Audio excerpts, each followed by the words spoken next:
550 ভাইয়া। না, তিনি থমকে গেলেন, কারণ তিনি একজন হতভাগা অভাবী বাবা। তিনি পারলেন না সন্তানদের ছোট এই আবদারটিও পূরণ করতে। আদরের সন্তানের জন্য একটি ছোট ফ্যান কিনতে এসেছিলেন সেই বাবা। সঙ্গে ছিলেন হয়তো স্ত্রী আর 2 সন্তান। দোকানদারকে জিজ্ঞেস করলেন এটির দাম কত। জবাবে উত্তর এলো 550 টাকা। তিনি শুধু শেষবারের মতো জানতে চাইলেন একদম। উত্তরে যখন দোকান মালিক হা বললেন, তখনই যেন থমকে গেল সময়। সারাদিনের আয় দিয়ে যদি ছোট এই ফ্যানটি কেনা হয়, তবে সংসার চলবে কিভাবে? শুনতে অবাক লাগলেও এক বাবার কষ্ট সম্বলিত এমন একটি দৃশ্য ছড়িয়ে পড়েছে সামাজিক মাধ্যমে। 550 ভাইয়া।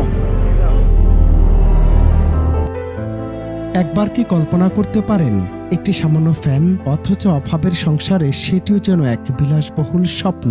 সম্প্রতি বাবা আর এই মর্মস্পর্শী দৃশ্যটি সোশ্যাল মিডিয়ায় শেয়ার করেছেন আলতাফ মাহমুদ নামের এক ব্যক্তি। ভিডিওটির ক্যাপশনে তিনি তুলে ধরেছেন সমাজের এক রূঢ় বাস্তবতা।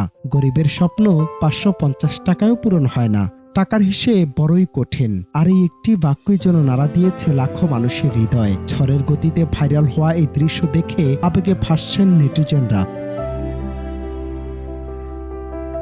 কিন্তু একবারও কি গভীরভাবে ভেবে দেখেছেন, যে বাবা নিজের আদরের সন্তানদের জন্য যৌবনের সব সুখ বিসর্জন দেন, সে বাবাদেরই জীবনের শেষ পরিণতি কি হয়? অত্যন্ত পরিতাপের বিষয় হলো, সবটুকু উজাড় করে দেয়া সে অধিকাংশ বাবার শেষ আশ্রয়স্থল হয় কোনো এক নাম না জানা বৃদ্ধাশ্রম। যে সন্তানের জন্য বাবার এত ত্যাগ, সে সন্তানও একদিন বাবাকে বোঝা মনে করে দূরে ঠেলে দেয়। কিন্তু কেন?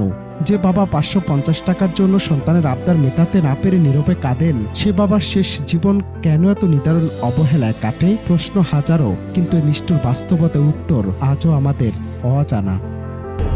550 ভাইয়া। বাবা, ছোট একটি শব্দ, কিন্তু এর বিশালতা যেন আকাশচুম্বী।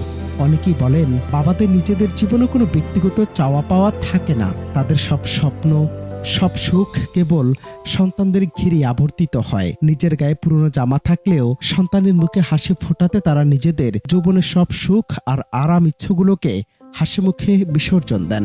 সামাজিক মাধ্যমে ভাইরাল এই ভিডিও নরসিংদীর কোনো একটি এলাকায় বলে জানা গেছে। অনন্ত হাসান মাসুদ, বাংলা টিভি।